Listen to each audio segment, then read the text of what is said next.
هدانا لهذا وما كنا لنهتدي لولا أن هدانا الله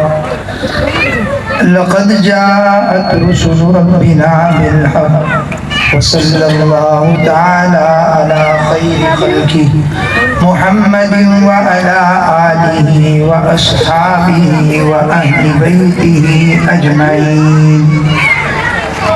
أما بعد فأعوذ بالله من الشيطان الرجيم بسم الله الرحمن الرحيم وما أرسلناك إلا رحمة للعالمين وقال النبي صلى الله عليه وسلم الظلم ظلمات يوم القيامة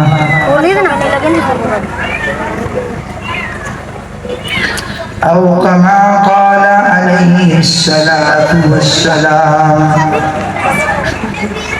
سبحانك لا علم لنا إلا ما علمتنا إنك أنت العليم الحكيم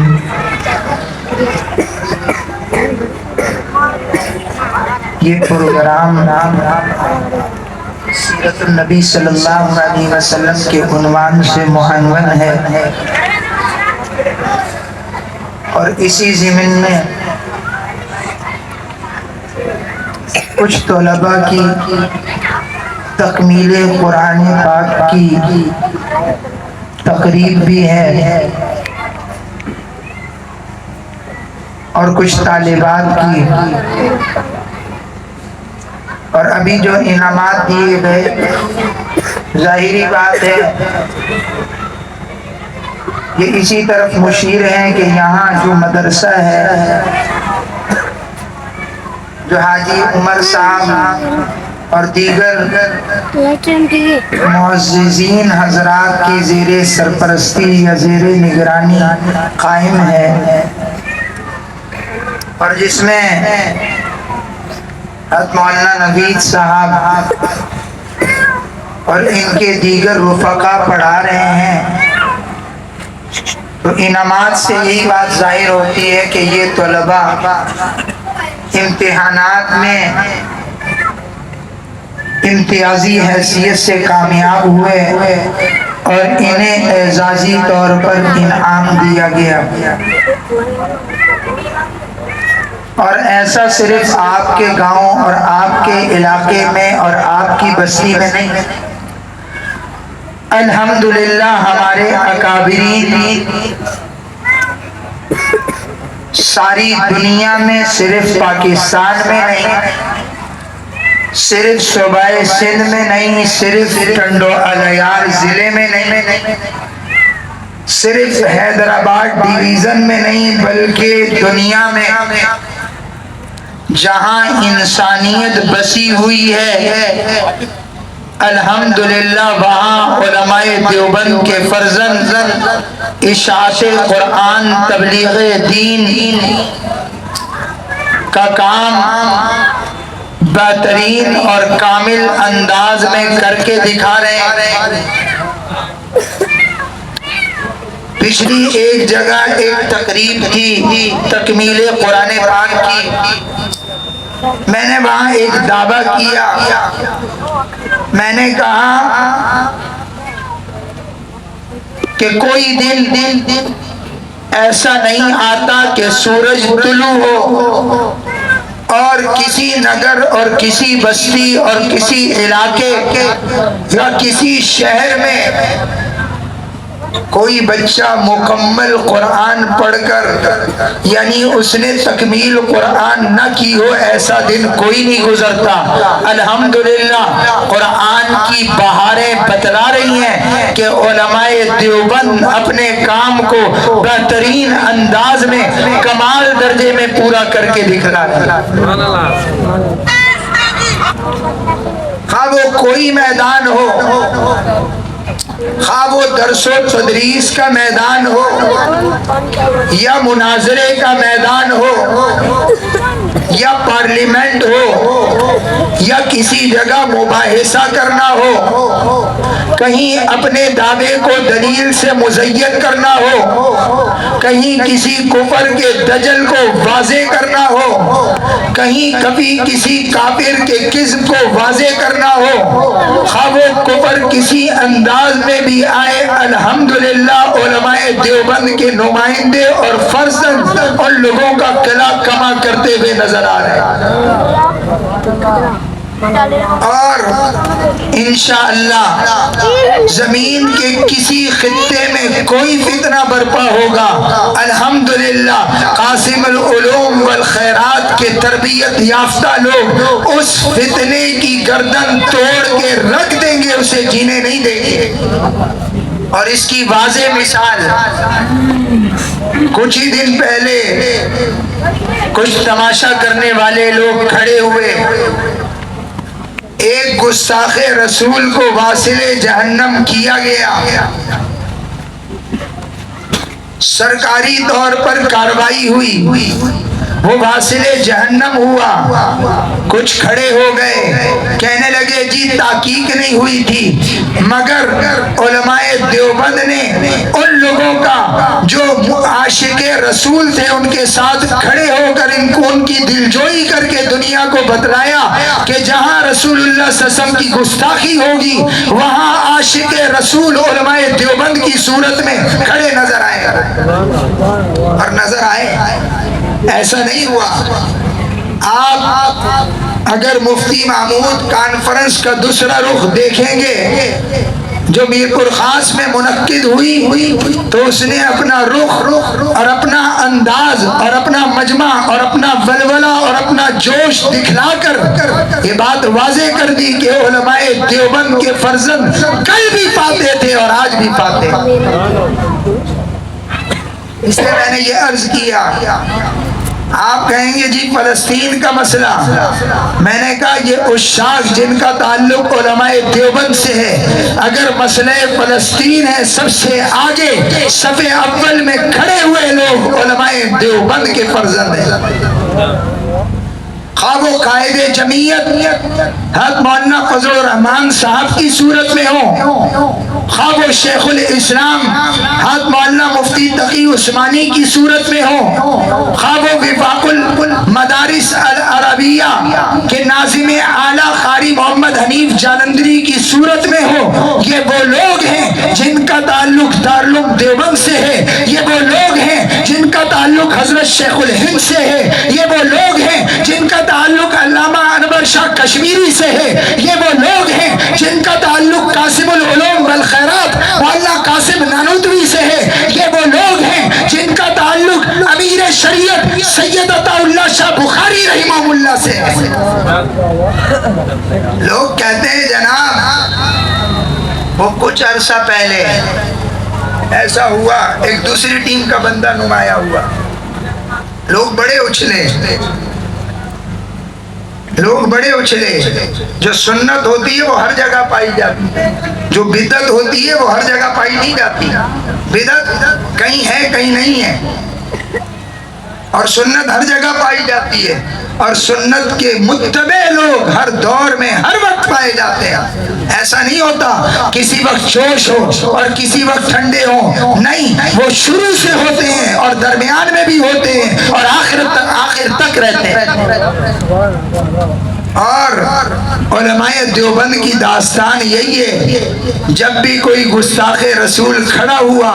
یہ علماء دیوبند کے فرزند تھے، غازی علم الدین کو اٹھا کر دیکھ لو، اس سے لے کر آج تک جہاں بھی تاریخ ختم نبوت چلی وہاں علماء دیوبند کے فرزند اپنی گردنیں کٹا کر کامیاب ہوتے ہوئے نظر آئے، اور ایسی قربانیاں دی کہ وہ کہتے ہیں جب تاریخ ختم نبوت میں 10,000 لوگ شہید ہوئے تو ایسا بھی ہوا کہ نماز کا وقت ہوا، اذان دی گئی، جب پہلی تکبیر کہنے والے مؤذن نے کہی اللہ اکبر اللہ اکبر، گولی چلی، سینے میں پیوستہ ہوئی، یہ نوجوان جام شہادت نوش کر گیا۔ دوسرا نوجوان اس کے جسد کے پاس کھڑا ہوا، اس نے کہا اللہ اکبر اللہ اکبر، گولی چلی، یہ دوسرا نوجوان بھی شہید ہو گیا۔ تیسرے نے کہا اذان نہیں رہنے دوں گا۔ یہ ختم نبوت کے پروانوں کا مجمع تھا، یہ عاشقین رسول کا مجمع تھا، یہ علماء دیوبند کے فرزندوں کا مجمع تھا، یہ وہ لوگ تھے جن کی تربیت علماء دیوبند نے کی تھی۔ تیسرا نوجوان کھڑا ہوا، کہا ہو نہیں سکتا، جان جا سکتے ہیں مگر اذان پوری کی جائے گی۔ تیسرا نوجوان کھڑا ہوا، اشہد ان لا الہ الا اللہ کی صدا لگائی، گولی سینے پہ پیوستہ ہوئی، یہ تیسرا نوجوان بھی شہید ہوا۔ چوتھا کھڑا ہوا، اس نے کہا اشہد ان لا الہ الا اللہ، اس کو گولی ماری گئی، وہ شہید ہو گیا۔ پانچواں کھڑا ہوا، اس نے کہا اشہد ان محمد رسول اللہ، گولی لگی شہید ہوا۔ چھٹا کھڑا ہوا، اس نے کہا اشہد ان محمد رسول اللہ، گولی سینے پہ لگی شہید ہو گیا۔ ایک اور کھڑا ہوا، حی علی الصلاۃ کی صدا بلند کی، ایک اور کھڑا ہوا، حی علی الصلاۃ کی صدا بلند کی، ایک اور کھڑا ہوا، حی علی الفلاح کی صدا بلند کی، ایک اور کھڑا ہوا، حی علی الفلاح کی صدا بلند کی، ایک اور کھڑا ہوا، اللہ اکبر کی صدا بلند کی، ایک اور کھڑا ہوا، اللہ اکبر کی صدا بلند کی، اور لا الہ الا اللہ تک پہنچتے ہوئے 13 ختم نبوت کے پروانے شہید ہو گئے، مگر دنیا کو یہ پیغام دیا کہ ہمارا تعلق علماء دیوبند سے۔ کہتے ہیں جناب یہ پیچھے ہٹ جائیں گے، ابھی تو مولانا فضل الرحمان صاحب نے سب کو ہی پیچھے کیا ہوا ہے، سارے مولانا کے پیچھے۔ میں ایک ساتھی کا سن رہا تھا کہ مولانا سے زیادہ تو مولانا کا باورچی پریشان ہوگا، فرمایا مولانا سے زیادہ تو مولانا کا باورچی پریشان ہوگا کہ ایک کے بعد دوسرا آ رہا ہے چائے پینے کے لیے، مگر میں نے کہا جو کھانے پینے آ رہے ہیں ان کو نمک حرامی نہیں کرنی چاہیے، جو کھائے اسے کیا کرنی چاہیے، نمک حلالی کرنی چاہیے۔ مولانا کے ہاتھ سے چائے پی کے جا رہے ہو، کھانا کھا کے جا رہے ہو، کچھ سدھر جاؤ۔ اب جو لائن پہ چڑھ رہے ہو اس لائن پہ رہنا، باقی مولویوں کے بغیر گزارا نہیں ہے، اتنا بھی بتا دو۔ جنہوں نے مولویوں سے پھٹائی وہ بچے نہیں، کوئی لنگڑا ہوا، کوئی لولا ہوا، کوئی پرویز مشرف کی طرح سڑ سڑ کے مرا، بچہ کوئی نہیں۔ مولوی سے پھٹانے والے، اس لیے ہمارا کام کیا، رات دن قرآن پاک پڑھتے ہیں پڑھاتے ہیں، نماز پڑھتے ہیں پڑھاتے ہیں، پھر اللہ کے سامنے ہاتھ اٹھاتے ہیں۔ میں آپ کو عرض کروں کہ وقت دور نہیں ہے، ابھی ان سب نے آ کر گھٹنے ٹیک دیے ہیں، کہا واحد رستہ مولوی صاحب آپ ہی ابھی بچاؤ گے، مگر لگتا نہیں ہے بچیں گے۔ وہ یقیناً تاریخ شب ہے پھیلی ہوئی 400، تم بضد ہو کہ اس کو سویرا کہو، میں اندھیرے کو کہہ دوں اجالا غلط، سچ تو یہ ہے کہ میں تم کو جھوٹا کہوں۔ ظلم کرنے والا بچے گا نہیں، آپ کیا سمجھتے ہیں ظلم کرنے والا بچ جائے گا؟ علامہ امام ذہبی رحمہ اللہ نے ایک واقعہ لکھا، فرمایا کہ ایک شخص مچھلیاں بیچتا تھا، وہ مچھلیاں بیچ رہا تھا، ایک ظالم شخص آ گیا، اس نے کہا مجھے مچھلی دے، اس نے مچھلی دے دی، اس نے کہا میرے پیسے دے، اس نے کہا پیسے مجھ سے مانگتا ہے، دھکا دیا، وہ گرا، پھر اٹھ کے آیا، اس نے کہا بھائی اسی پر میرا گزارا ہے، یہ میری مچھلیوں کے پیسے دے دے، اس نے کہا مجھ سے مانگتا ہے، ایک تھپڑ لگایا، اس کو پرے کیا، کہا اپنے گھر گیا، مچھلی تیار کروائی۔ امام ذہبی رحمہ اللہ نے اس واقعے کو لکھا، ظالم بچتا نہیں ہے، ماں باپ کے نافرمان کو اللہ مرنے سے پہلے دنیا میں عذاب میں مبتلا کریں گے، اس وقت تک موت نہیں دیں گے، آخرت کا عذاب تو ملے گا مگر دنیا میں اس کو اللہ عذاب میں مبتلا کریں گے۔ اسی طرح ظالم کو بھی آخرت میں تو عذاب ملے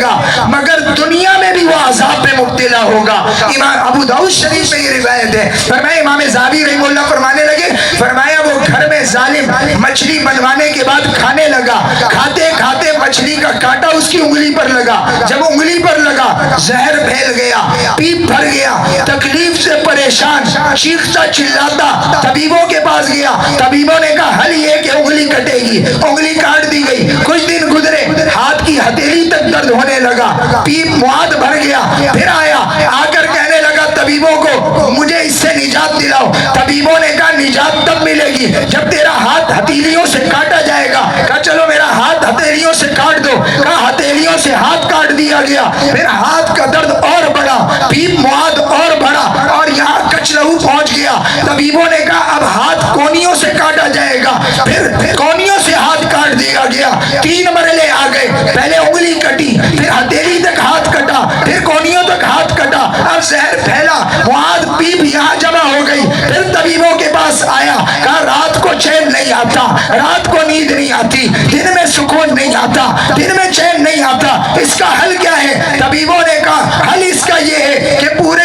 ہاتھ کو پورا کاٹ دیا جائے بازو سے۔ میں آپ سے پوچھتا ہوں کہ اس وقت اس زمانے میں کوئی بے ہوش کرنے کے ادویات نہیں تھی، سامان نہیں تھا، ہوش کی حالت میں اس کا ہاتھ یہاں سے کاٹ دیا گیا، خیر وہ گزر رہا تھا، تکلیف میں تھا، کوئی اللہ والا ملا، اللہ والے سے کہنے لگا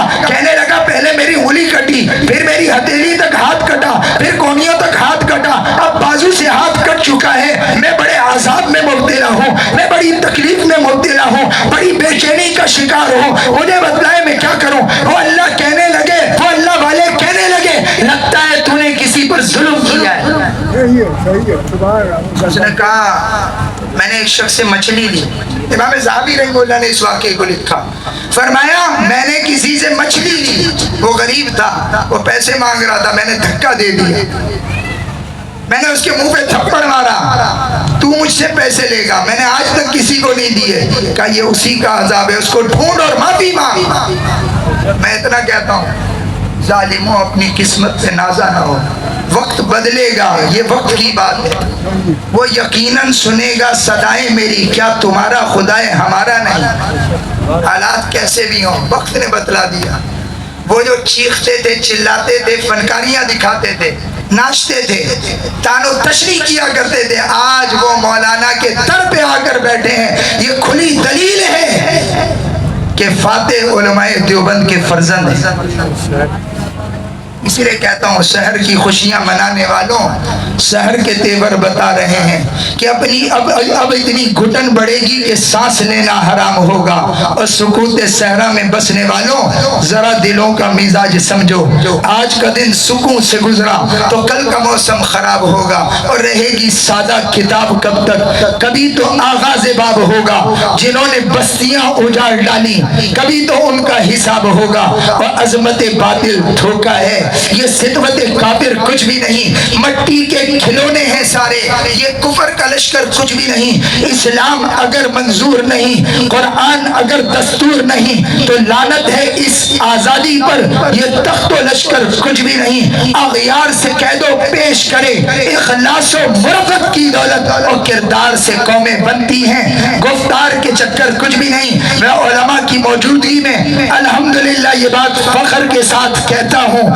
علم کا صحرا بھی علماء دیوبند کی سر پر ہے، سیاست کا صحرا بھی علماء دیوبند کے سر پر ہے، اور قادیانیت کو کفر کے گھاٹ اتارنے کا صحرا بھی علماء دیوبند کے سر پر ہے۔ دنیا کے اندر جتنے شیطان نظر آ رہے ہیں، جتنا دجل کرنے والے نظر آ رہے ہیں، جتنا کذب ظاہر کرنے والے نظر آ رہے ہیں، خواہ وہ گور شاہی کی صورت میں ہو، اس کو دفن کرنے کا اور اس کے فتنے کو دفن کرنے کا صحرا بھی علماء دیوبند کے سر پر ہے۔ اور یہ یاد رکھنا دنیا نے دیکھ لیا، ساری دنیا فلسطین کے خلاف کھڑی ہو گئی، سارا کفر ایک ہو گیا، کفر کے پجاری ایک ہو گئے، کفر کے چاہنے والے ایک ہو گئے، ساری طاغوتی قوتیں ایک ہو گئی، مگر الحمدللہ اب بھی قائد جمعیت، اب بھی شیخ الاسلام مفتی تقی عثمانی صاحب علماء دیوبند کو لے کر اسرائیل کے سینے میں خنجر گھونپ رہے ہیں۔ الحمدللہ یہ علماء دیوبند کا کردار ہے۔ اس لیے میں آپ سے سوال کرتا ہوں، آپ یہ بتلائیں آپ علماء کا ساتھ دیں گے یا نہیں دیں گے؟ علماء کا ساتھ دیں گے یا نہیں دیں گے؟ مدارس کا ساتھ دیں گے یا نہیں دیں گے؟ انشاءاللہ دیں گے نا. یہ بات آیا ہے دنیا پر، ہم پھول بھی ہیں تلوار بھی ہیں، یا بزم جہاں مہکائیں گے یا خون میں نہا کر دم لیں گے. وآخر دعوانا الحمدللہ.